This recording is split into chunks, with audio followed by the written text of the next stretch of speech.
In 1933, in the deepest trough of the Great Depression, a North Florida businessman named Gideon Thomas paid cash for 108 acres of beachfront sand that nobody wanted. The land sat on a barrier island in the Florida Panhandle, accessible only by boat or by a narrow drawbridge that had opened 4 years earlier. There was no electricity. There was no paved road. His friends told him he was throwing his money away. Thomas had oyster shells hauled up from Apalachicola, 60 miles to the east, and dumped them in a line from the highway to the shore to make something a car could drive on. He built a 2-story hotel and a string of cottages and a fishing pier that reached 1,000 feet into the Gulf of Mexico. And he told anyone who would listen, "I'm going to raise people, not corn." That road is still there. It is called Thomas Drive. And for the better part of a century, the story of Panama City Beach has been the story of what happened along it. A strange, accelerating cycle of building and demolishing, inviting and expelling, cashing in and starting over, until the place that once called itself the spring break capital of the world found itself wondering whether it was anything at all. The bridge that made Thomas's gamble possible was the St. Andrews Bay Bridge, completed in 1929 and later renamed for Franz Hathaway, the chairman of Florida's State Road Department. It was a drawbridge, 16 Parker through truss spans stretching across St. Andrews Bay with a 200-foot swing section for boat traffic. Before it existed, the beaches west of Panama City were effectively cut off from the mainland. You could see them, white and impossibly fine, from the other side of the bay. You just couldn't get to them without a boat. The bridge changed that arithmetic overnight. Suddenly, a strip of sugar-white sand, 27 miles long, washed by water so clear it looked dyed, was a short drive from a city with a railroad and a port. Gideon Thomas understood something that almost nobody else did at the time. The sand itself was the product. Not timber, not turpentine, not fish, the beach. He chartered the municipality of Panama City Beach in 1936, held a grand opening, and even hired a Hollywood actor named Wallace Caldwell, the star of a film called Killers of the Sea, to stage fights with marine creatures off the pier. It was pure spectacle, designed to fill cottages and sell postcards. And it worked. Within a few years, families from Alabama and Georgia were making the drive down Highway 98 every summer, packing their cars with coolers and children and heading for Thomas's pier. Then the war came.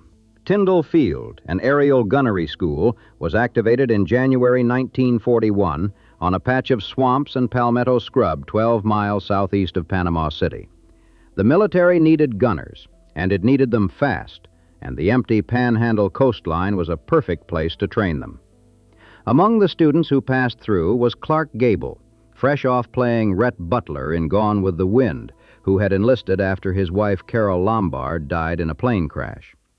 The base brought thousands of servicemen and their families into Bay County almost overnight. The population, which had been around 600 when the first railroad spur arrived in 1908, surged past 30,000 by the 1960s. The military didn't just bring bodies.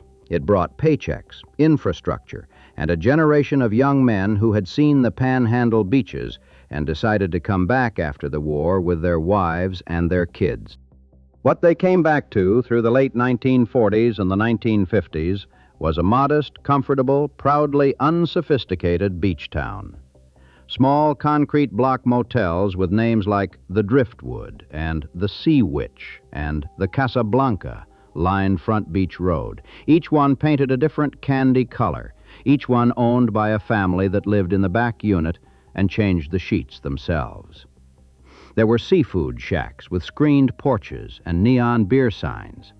There were miniature golf courses with plaster dinosaurs and pirate ships. There were bait shops and tackle stores, and a few roadhouses where you could hear country music on a Saturday night if you didn't mind the sawdust floor. The whole stretch of coast from Mobile, Alabama to Panama City acquired a nickname that stuck, the Redneck Riviera. The people who called it that weren't being cruel, or at least not entirely.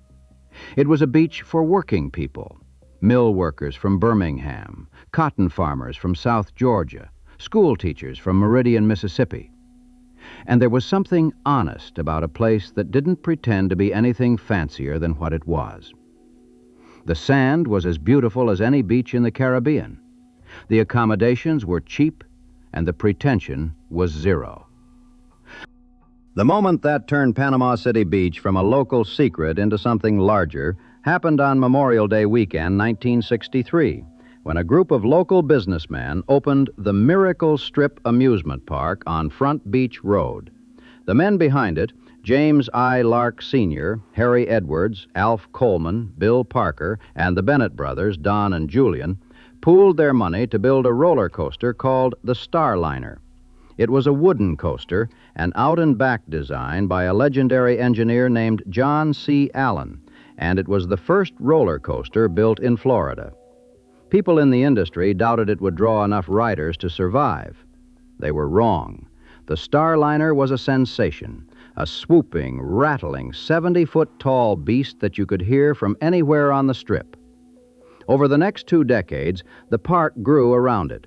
A tilt-a-whirl called the Dungeon, a scrambler called the Abominable Snowman, a trabant called Dante's Inferno, all of them run in the dark with elaborate lighting. A local disc jockey named Jim Barnett rode the Starliner for 300 hours, timed breaks included, and made the Guinness Book of World Records. The Miracle Strip became the anchor of the beach. It was the thing that made Panama City Beach a destination rather than just a detour, the place that turned a day trip into a week's vacation. Families drove down from 4 states to ride the Starliner and eat funnel cake and buy T-shirts with iron-on letters. The park charged a few dollars admission and let you ride all day. By the early 1970s, Panama City Beach had settled into a comfortable rhythm. Summer was busy, fall was quiet, winter was dead, and March was a problem. There was a saying among the business owners on the Strip, repeated so often it became a kind of local proverb. If you shot a cannon down Front Beach Road on Labor Day, you wouldn't hit a soul. The motels were empty. The restaurants ran skeleton crews. The bar owners were, as one of them put it, broke by that time of year. The beach's economy was a 90-day economy, and the other 275 days were a slow bleed. One of the men who lived through those lean winters was Jack Bishop, who opened the bar called the Breakers in 1971. Bishop understood the math. The motels needed heads in beds. The restaurants needed mouths at tables. The bars needed bodies on bar stools. And not just in July, in March, in April, in the dead months when the only sound on Front Beach Road was the wind. The question was where to find those bodies. The answer, as it turned out, was already being tested 300 miles to the southeast. Daytona Beach on Florida's Atlantic coast had been the unofficial spring break capital of the country since the mid-1980s, when its mayor appeared on national television and invited college students to come party on the beach. MTV, still a young network that actually played music videos, started broadcasting its spring break programming from Daytona's Coquina Bandshell in 1986. Live concerts, bikini contests, 8 hours a day for a week, beamed into every dorm room in America. By the late 1980s, 350,000 students were descending on Daytona every March. The money was extraordinary. The damage was, too. Broken windows, trashed hotel rooms, public urination on a municipal scale, drunk driving fatalities. Daytona's residents were fed up. The city started passing restrictive ordinances, cracking down on underage drinking, making the spring breakers feel unwelcome. The message was clear. The party's over. Go somewhere else. Panama City Beach heard that message and made a decision that would define the next quarter century of its existence. It said, "Come here." The logic was straightforward, and by the standards of the moment, it was hard to argue with. Mike Thomas, who would later serve as a Bay County commissioner and then as mayor of Panama City Beach, put it simply. We were struggling down here because there was no way to make a living during the off-season. We welcomed any kind of business we could get. The beach had cheap motels, cheap beer, and 27 miles of sand. It had no noise ordinances to speak of, and a police department that was, at that point, still partly volunteer. The tour operators who had been running buses to Daytona, packing 50 students into a charter with a package deal on hotel, transport, and bar cover, started redirecting those buses west across the Panhandle. The students followed. And then MTV followed. The network that had made Daytona famous now made Panama City Beach famous. By the mid-1990s, MTV was broadcasting its entire spring break lineup from the Strip. Hours of programming every day, shot at the clubs and on the beach, featuring a rotating cast of hosts and musical acts, and a formula that boiled down to sun, alcohol, young bodies, and cameras. And the clubs were ready for them.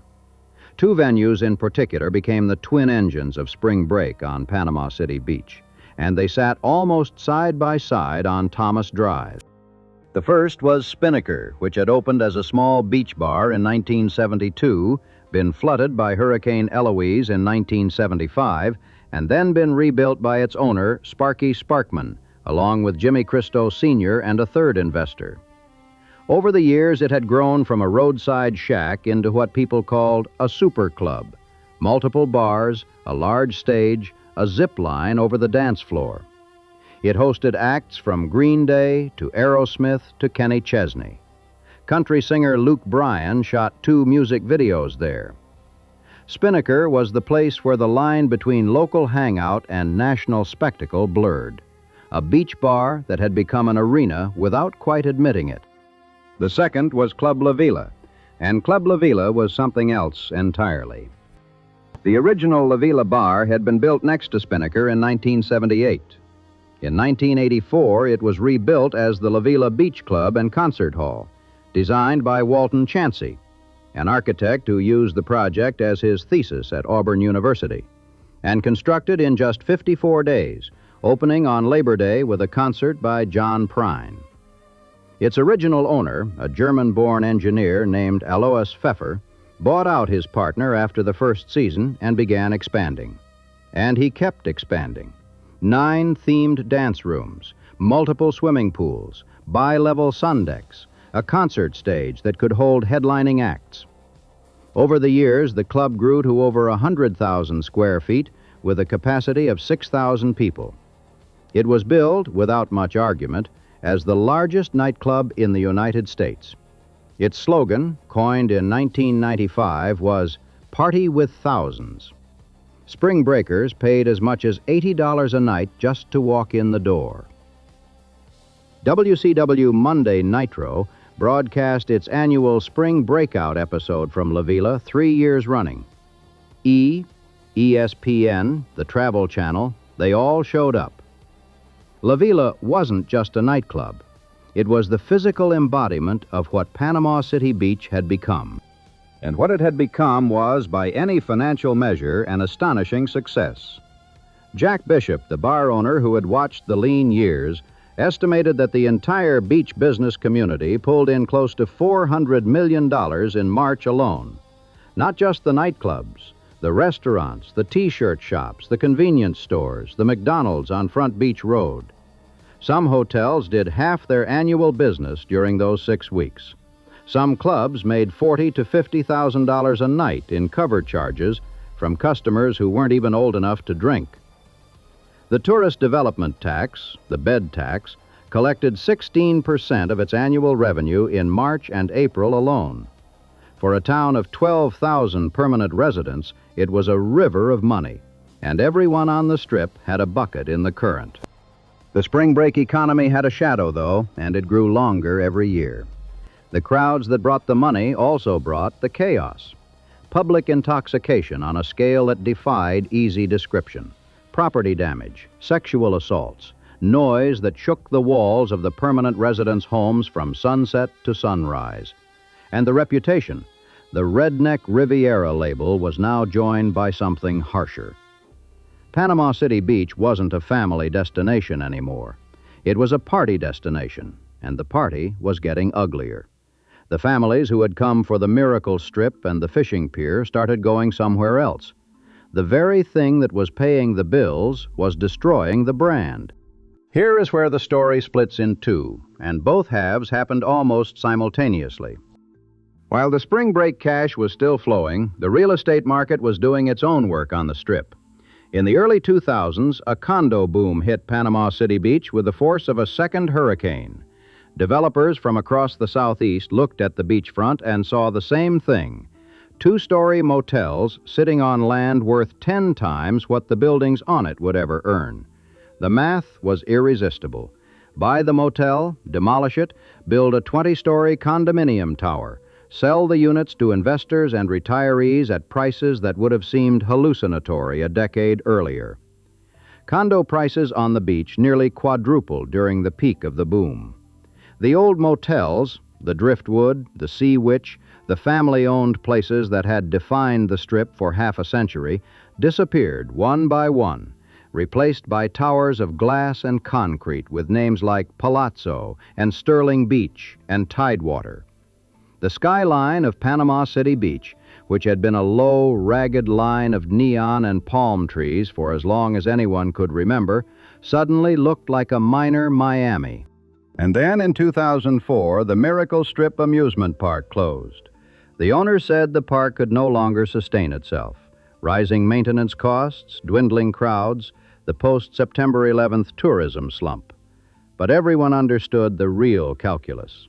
The Starliner, the abominable snowman, the funnel cake stands, they were sitting on beachfront land. The assumption, spoken aloud by almost everyone, was that condos would go up in their place.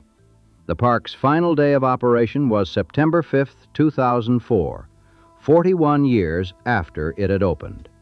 The Starliner was disassembled and shipped to Cypress Gardens in Winter Haven, where it sat without ever operating again before that park, too, closed. The other rides were sold off or demolished. The buildings were torn down. And then nothing happened. The condos never came. As of years later, the site of the Miracle Strip sat empty, a vacant lot on some of the most valuable beachfront in the Florida Panhandle.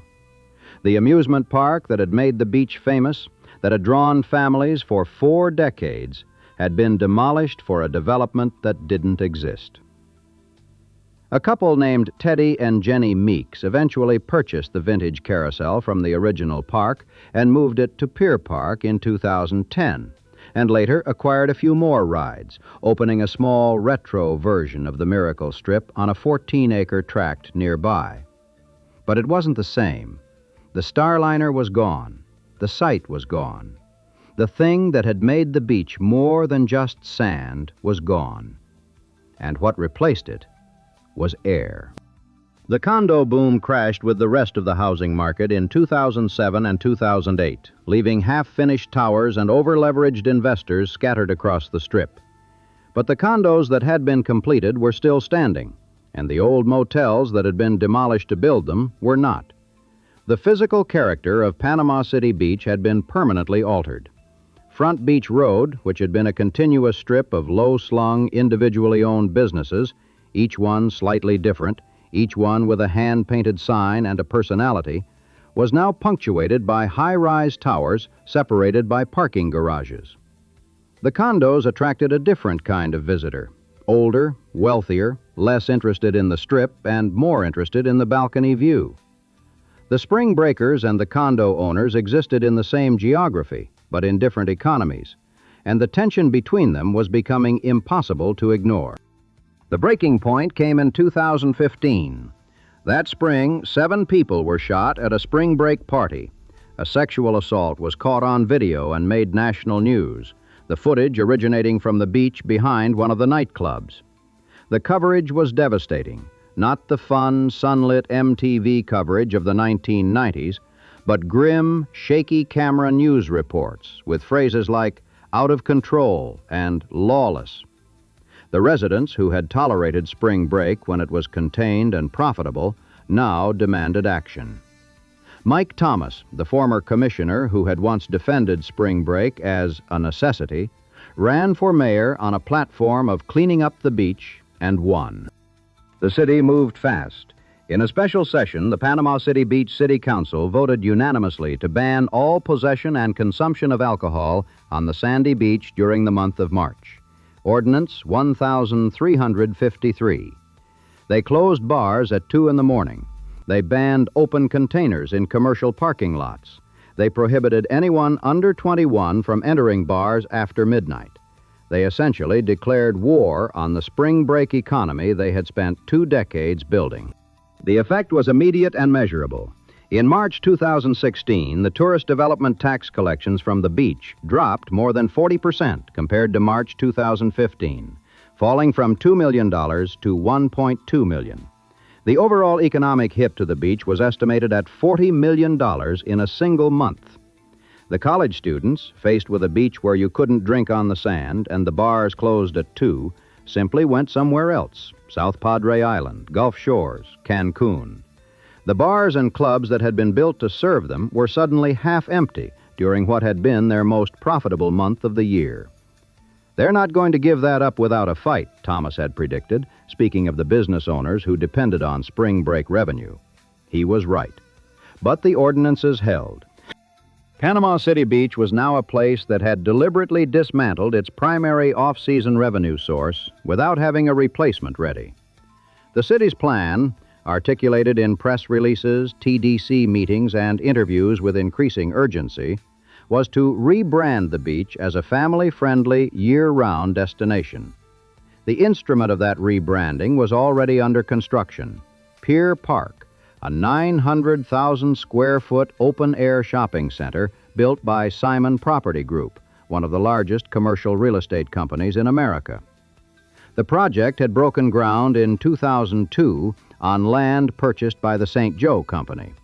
It opened on Valentine's Day, 2008, anchored by Dillard's, J.C. Penney, and Target, with nearly 100 retailers, many of them making their first appearance in the Panhandle market.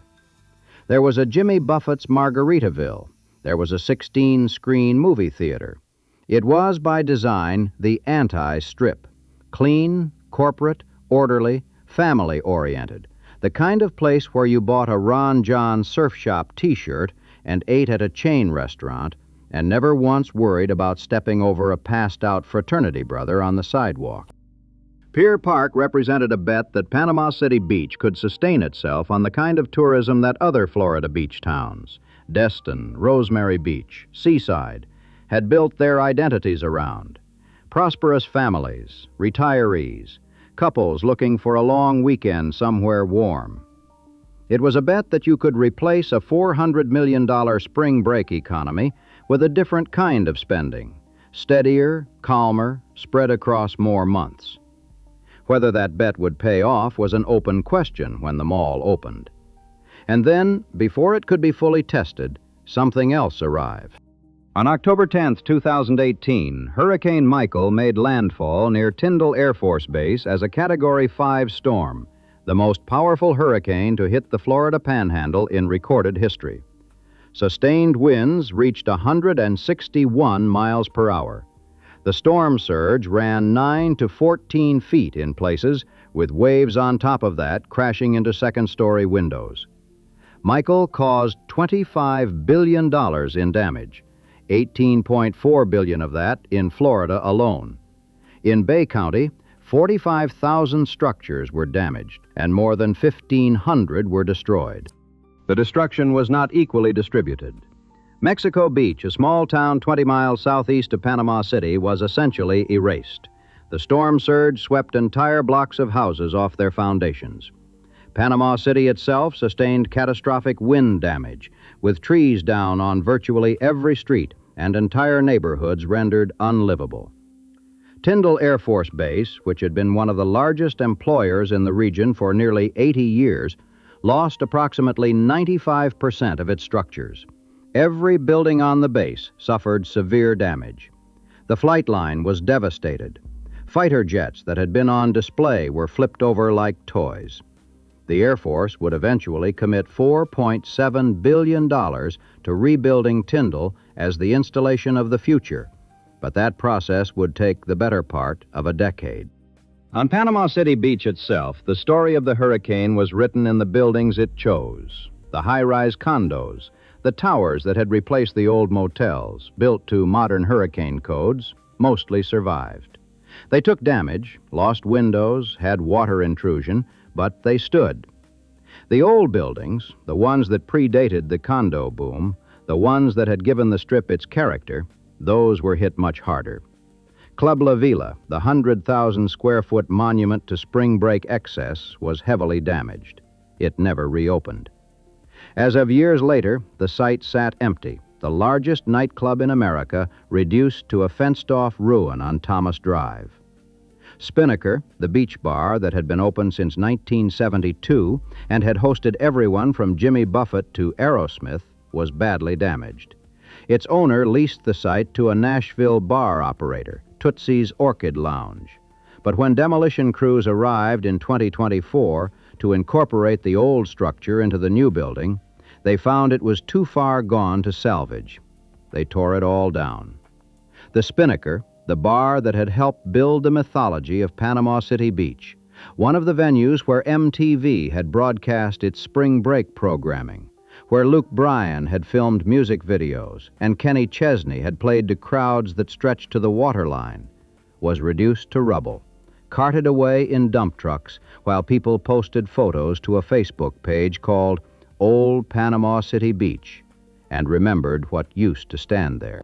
The hurricane did to the physical landscape what the ordinances had done to the economy. It stripped away the old Panama City Beach, the one that had existed before the condos and the crackdowns. The funky bars, the roadhouses, the structures that had weathered Eloise in 1975 and survived decades of salt air and spring break abuse. Michael finished them off. What was left was the new beach, the towers, Pier Park, the chain restaurants, the condos that rented for $200 a night on Airbnb. It was cleaner, safer, more expensive, and in a way that was hard to articulate but impossible to miss, less interesting. The irony of the post-Michael, post-spring break Panama City Beach is that the city got what it said it wanted.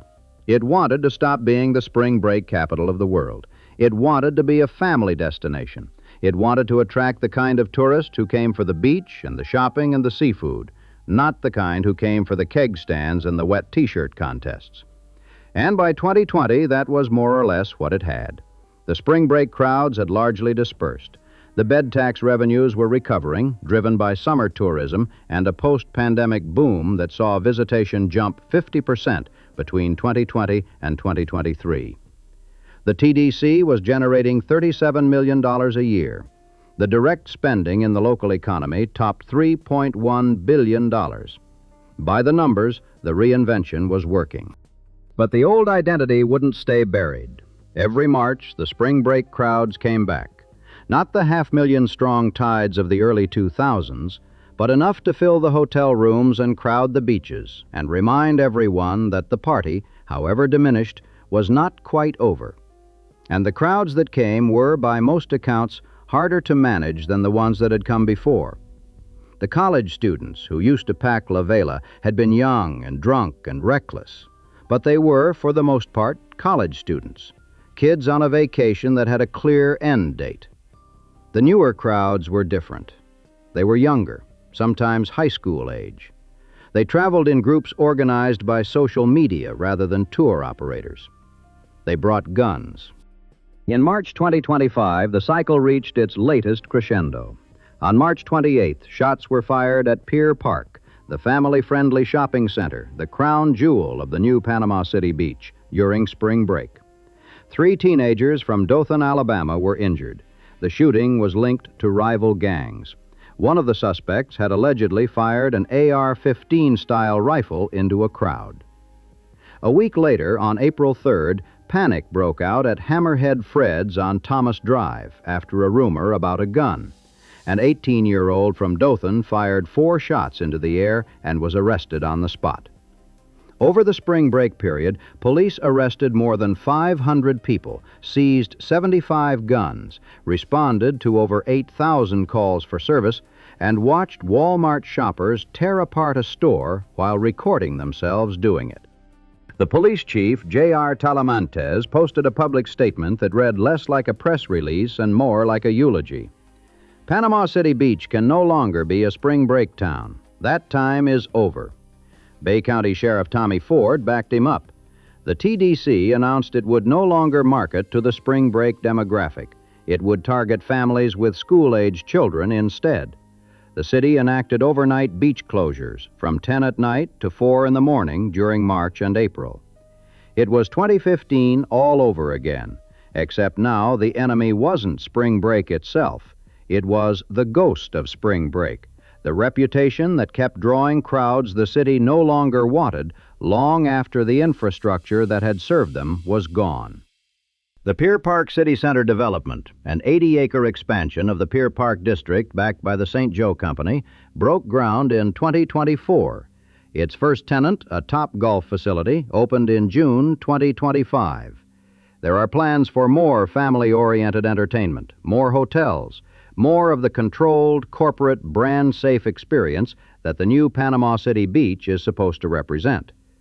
The development sits in a part of the beach that 40 years ago was dunes and scrub pine, and before that was the territory that Gideon Thomas had to pave with oyster shells because nobody had bothered to build a road.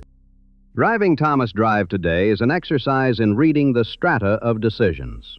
Here is where the cottages stood. Here is where La Vela sprawled across its 100,000 square feet of themed dance floors and pool decks, now silent behind a chain-link fence. Here is where Spinnaker poured its last drink in 2018, and where Tootsie's Orchid Lounge is building something new on the rubble. Here is where the road Gideon Thomas made with shells from Apalachicola Bay, the road he paved because he believed the beach was worth the drive, leads you past vacant lots and high-rise towers and the empty footprint of the largest nightclub in America, and toward the water, which is still clear, still warm, still the impossible emerald green that made people stop their cars and stare in 1936. There are 20,000 housing units in Panama City Beach. 60% of them are vacant, not abandoned, vacant. They are investment properties, vacation rentals, condos purchased by people who live in Atlanta or Nashville or Birmingham and visit for a week in July.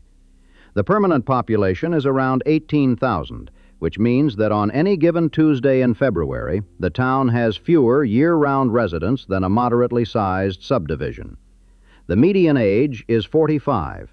The economy is almost entirely tourism, always has been since Thomas built his pier. The only question that has ever mattered is which tourists, and for how long, and at what price. The families who came for the Miracle Strip are gone because the Miracle Strip is gone. The spring breakers who came for La Vela are gone because La Vela is gone. The snowbirds who came for the cheap motels on Front Beach Road are gone because the motels are gone. What remains is the sand, which is still white, and the water, which is still warm, and the Pier Park, which is clean and large and could be anywhere. The beach generates $3 billion in direct spending per year, which is a staggering number for a town of 18,000. And yet the bed tax revenue has been flat or slightly declining. And the TDC director, Dan Rowe, finds himself saying with increasing frequency that Panama City Beach's best days are still ahead of it, the kind of thing you say when the present is uncertain and the past is no longer available.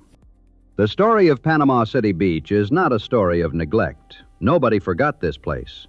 It is a story of replacement, of tearing down each version of the town to build the next one on the same sand, and then discovering that the thing you tore down was the thing that made people want to come. The fishing village was torn down for the motels. The motels were torn down for the condos. The amusement park was torn down for a development that was never built. The nightclubs were torn down by a hurricane and an identity crisis. Each time, the calculation was that the land was worth more than whatever sat on it. Each time, the calculation was correct in the narrowest financial sense and catastrophically wrong in every other sense. The Starliner roller coaster, the first coaster built in the state of Florida, was shipped to a park that closed before it could run again. The amusement park site sat empty for years.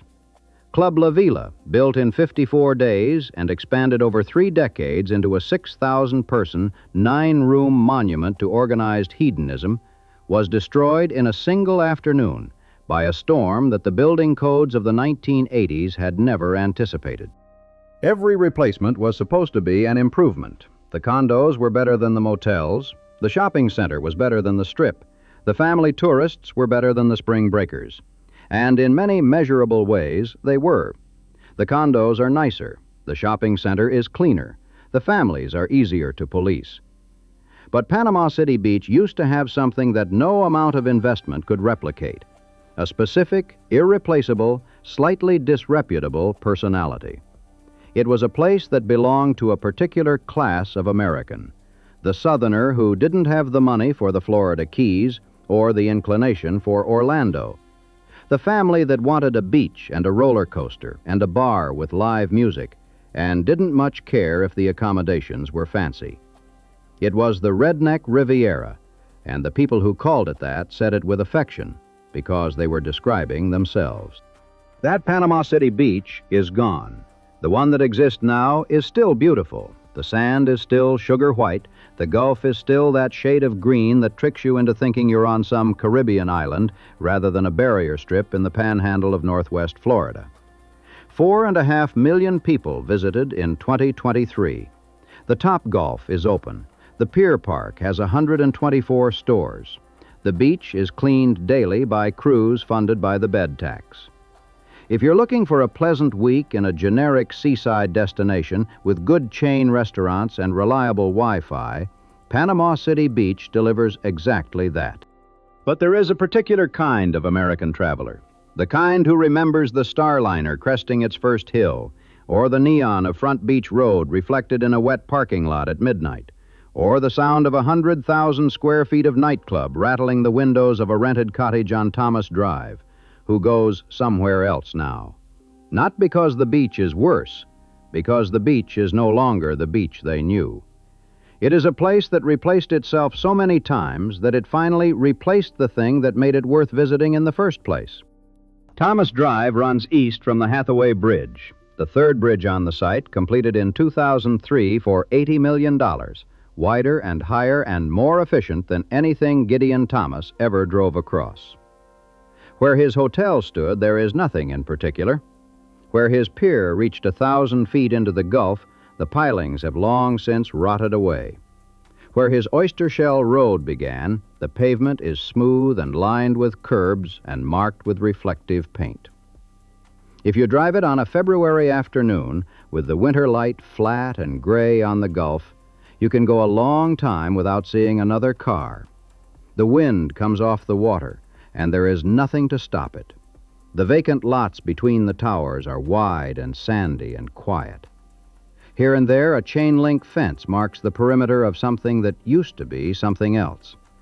The sand blows across the road in thin white ribbons, the way it did before the bridge, before the pier, before the roller coaster, before the nightclub, before the hurricane, before anyone decided that this particular stretch of coast was worth building on, or tearing down, or building on again.